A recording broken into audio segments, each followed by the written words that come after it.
ओम शांति। आज 24 मार्च 2022 दिन गुरुवार की साकार मुरली।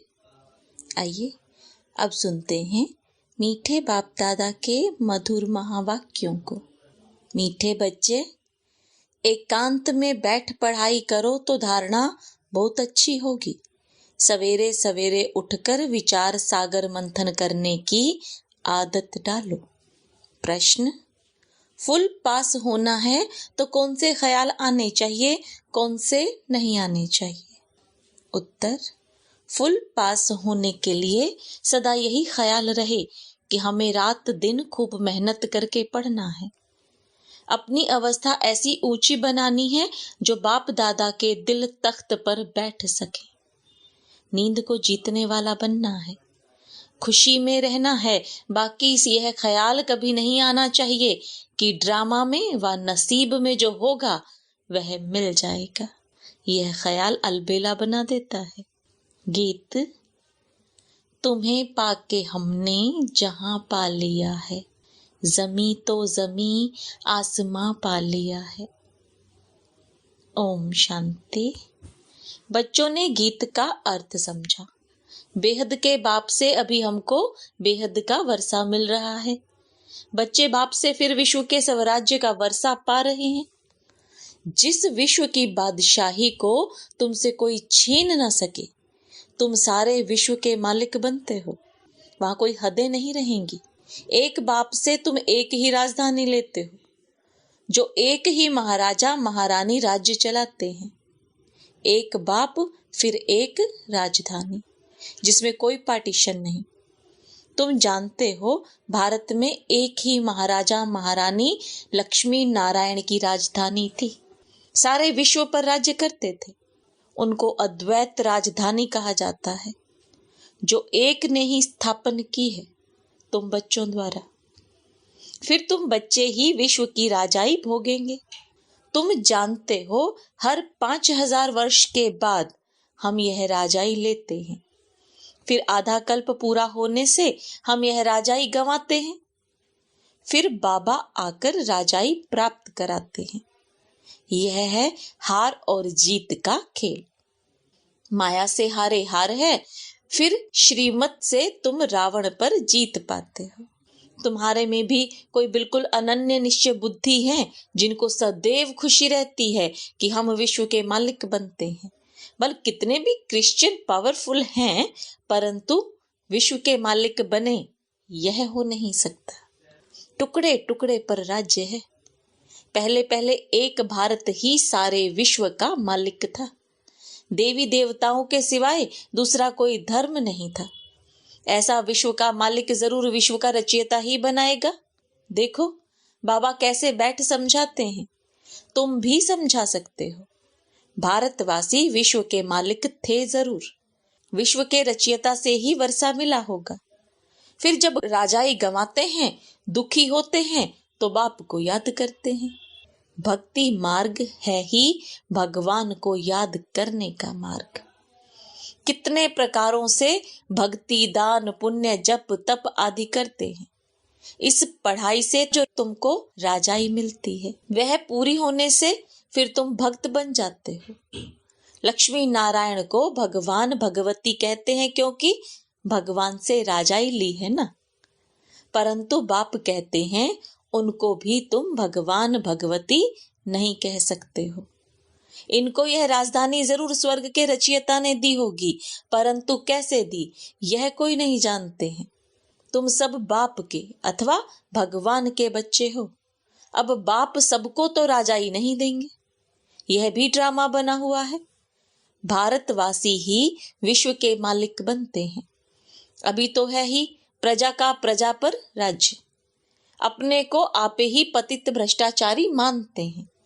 इस पतित दुनिया से पार जाने के लिए खिवैया को याद करते हैं कि आकर इस वैशाल्य से शिवालय में ले चलो।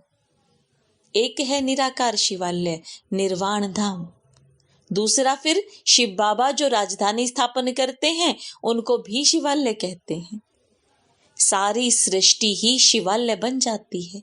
तो यह साकारी शिवालय सतयुग में वह है निराकार शिवालय निर्वाण धाम में। यह नोट करो। समझाने के लिए बच्चों को पॉइंट्स बहुत अच्छी मिलती हैं।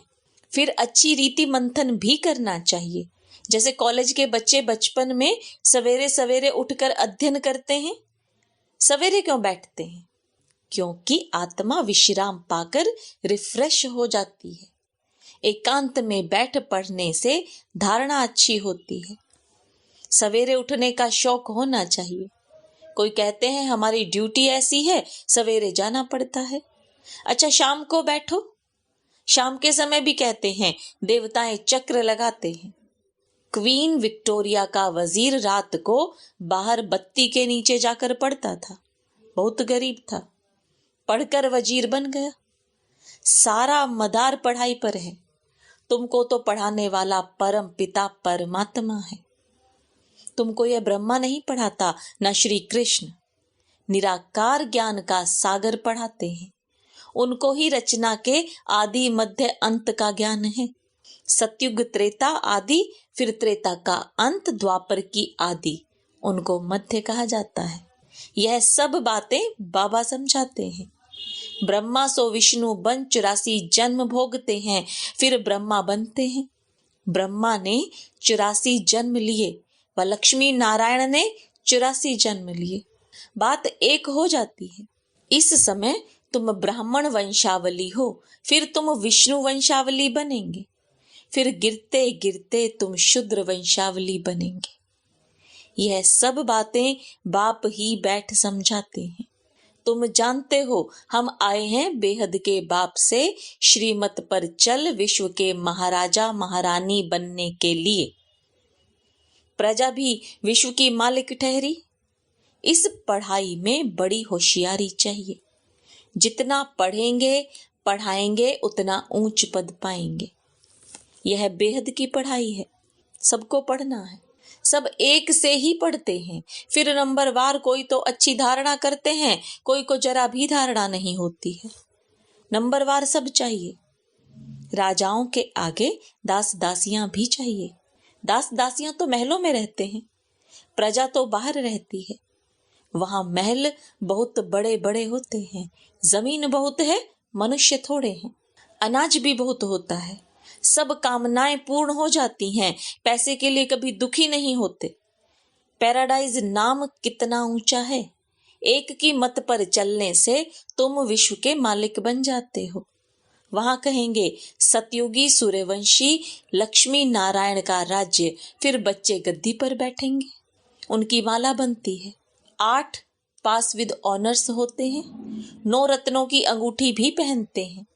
बीच में बाबा, बाकी हैं 8 रत्न। 9 रत्नों की अंगूठी बहुत पहनते हैं। यह देवताओं की निशानी समझते हैं। अर्थ तो समझते नहीं है कि वह 9 रत्न कौन थे। माला भी 9 रत्न की बनती है। क्रिश्चियन लोग बाह में माला डालते हैं। 8 रत्न और ऊपर फूल होता है। यह है मुक्ति वालों की माला। बाकी जीवन मुक्ति अथवा प्रवृत्ति मार्ग वालों की माला में फूल के साथ युगल दाना भी जरूर होगा। अर्थ भी समझाना है ना। शायद वह पोप की भी नंबरवार माला बनाते हो। इस माला का तो उन्हों को मालूम ही नहीं है। वास्तव में माला तो यही है जो सभी फेरते हैं। शिव बाबा और तुम बच्चे जो मेहनत करते हो, अब अगर तुम किसी को भी बैठ समझाओ तो माला किसकी बनी हुई है तो झट समझ जाएंगे। तुम्हारा प्रोजेक्टर विलायत तक भी जाएगा। फिर समझाने वाली जोड़ी भी चाहिए। समझेंगे यह तो प्रवृत्ति मार्ग है। बाप का परिचय सबको देना है और सृष्टि चक्र को भी जानना है। जो चक्र को नहीं जानते तो उन्हें क्या कहेंगे। सतयुग में तुम सर्व गुण संपन्न 16 कला संपूर्ण थे, अभी फिर बनते हो। तुम यह पढ़ाई पढ़कर इतने ऊंचे बने हो। राधे कृष्ण अलग अलग राजधानी के थे। स्वयंवर के बाद नाम लक्ष्मी नारायण पड़ा। लक्ष्मी नारायण का कोई बचपन का चित्र नहीं दिखाते। सतयुग में तो किसी की स्त्री अकाले मरती नहीं, सब पूरे टाइम पर शरीर छोड़ते हैं। रोने की दरकार नहीं, नाम ही है पैराडाइज। इस समय यह अमेरिका, रशिया आदि जो भी हैं, सब में है माया का बबका। यह एरोप्लेन, मोटरें आदि सब बाबा के होते ही निकली हैं। 100 वर्ष में यह सब हुए हैं।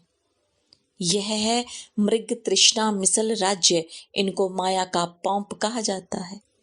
साइंस का पिछाड़ी का भबका है अल्पकाल के लिए, यह सब खत्म हो जाएंगे, फिर स्वर्ग में काम आएंगे। माया के पॉम्प से खुशी भी मनाएंगे तो विनाश भी होगा। अब तुम श्रीमत से राजाई ले रहे हो, वह राजाई हमसे कोई भी छीन नहीं सकता। वहां कोई उपद्रव नहीं होगा, क्योंकि वहां माया ही नहीं। बाप समझाते हैं, बच्चे अच्छी तरह पढ़ो, परंतु साथ साथ बाबा यह भी जानते हैं कि कल्प पहले मुआफिक ही सबको पढ़ना है। जो सीन कल्प पहले चली है वही अब चल रही है। नरक को स्वर्ग बनाने का कल्याणकारी पाठ कल्प पहले मुआफिक ही चल रहा है। बाकी जो इस धर्म का नहीं होगा, उसको यह ज्ञान बुद्धि में बैठेगा ही नहीं। बाप टीचर है तो बच्चों को भी टीचर बनना पड़े। विलायत तक यह पढ़ाने के लिए बच्चे गए हैं। इंटरप्रेटर भी साथ में होशियार चाहिए। मेहनत तो करनी है। तुम ईश्वरीय बच्चों की चलन बहुत ऊंची चाहिए। सतयुग में चलन होती ही ऊंची और रॉयल है। यहाँ तो तुमको बकरी से शेरनी, बंदर से देवता बनाया जाता है। तो हर बात में निरअहंकारीपना चाहिए। अपने अहंकार को तोड़ना चाहिए। याद रखना चाहिए, जैसा कर्म हम करेंगे हमको देख और करेंगे। अपने हाथ से बर्तन साफ करेंगे तो सब कहेंगे कितने निरअहंकारी हैं। सब कुछ हाथ से करते हैं और ही जास्ती मान होगा। कहाँ अहंकार आने से दिल से उतर जाते हैं। जब तक ऊंची अवस्था नहीं बनी तो दिल पर नहीं चढ़ेंगे, तो तख्त पर बैठेंगे कैसे। नंबरवार मर्तबे तो होते हैं ना। जिनके पास बहुत धन है तो फर्स्ट क्लास महल बनाते हैं, गरीब झोपड़ी बनाएंगे। इस कारण अच्छी तरह से पढ़कर फुल पास हो, अच्छा पद पाना चाहिए। ऐसे नहीं कि जो ड्रामा में होगा अथवा जो नसीब में होगा, यह ख्याल आने से ही नापास हो जाएंगे। नसीब को बढ़ाना है, रात दिन खूब मेहनत कर पढ़ना है, नींद को जीतने वाला बनना है। रात को विचार सागर मंथन करने से तुमको बहुत मजा आएगा। बाबा को कोई बतलाते नहीं है कि बाबा हम ऐसे विचार सागर मंथन करते हैं, तो बाबा समझते हैं कि कोई उठता ही नहीं है। शायद इनका ही पार्ट है विचार सागर मंथन करने का। नंबर 1 बच्चा तो यही है ना। बाबा अनुभव बताते हैं, उठकर याद में बैठो। ऐसे ऐसे ख्याल किए जाते हैं, यह सृष्टि का चक्र कैसे फिरता है। ऊंचे ते ऊंचा बाबा है, फिर सूक्ष्म वतनवासी ब्रह्मा विष्णु शंकर, फिर ब्रह्मा क्या है, विष्णु क्या है। ऐसे ऐसे विचार सागर मंथन करना चाहिए। अच्छा, मीठे मीठे सिकिलदे बच्चों प्रति माता पिता बाप दादा का याद प्यार और गुड मॉर्निंग। रूहानी बाप की रूहानी बच्चों को नमस्ते। रूहानी बच्चों की रूहानी बाप दादा को याद प्यार गुड मॉर्निंग और नमस्ते। धारणा के लिए मुख्य सार, जो कर्म हम करेंगे हमको देख और करेंगे, इसलिए हर कर्म पर ध्यान देना है। बहुत बहुत निर्माण चित्त निरअहंकारी बनना है, अहंकार को तोड़ देना है। अपना नसीब अर्थात तकदीर ऊंचा बनाने के लिए अच्छी रीति पढ़ाई पढ़नी है। सवेरे सवेरे उठकर बाप को याद करने का शौक रखना है। वरदान, त्रिकालदर्शी स्थिति द्वारा मूंझने की परिस्थितियों को मौज में परिवर्तन करने वाले कर्म योगी भव। जो बच्चे त्रिकालदर्शी हैं वे कभी किसी बात में मूंझ नहीं सकते, क्योंकि उनके सामने तीनों काल क्लियर हैं। जब मंजिल और रास्ता क्लियर होता है तो कोई मूंझता नहीं। त्रिकालदर्शी आत्माएं कभी कोई बात में सिवाय मौज के और कोई अनुभव नहीं करती। चाहे परिस्थिति मुंझाने की हो, लेकिन ब्राह्मण आत्मा उसे भी मौज में बदल देगी, क्योंकि अनगिनत बार वह पाठ बजाया है। यह स्मृति कर्म योगी बना देती है, वह हर काम मौज से करते हैं। स्लोगन, सर्व का सम्मान प्राप्त करना है तो हर एक को सम्मान दो। ओम शांति।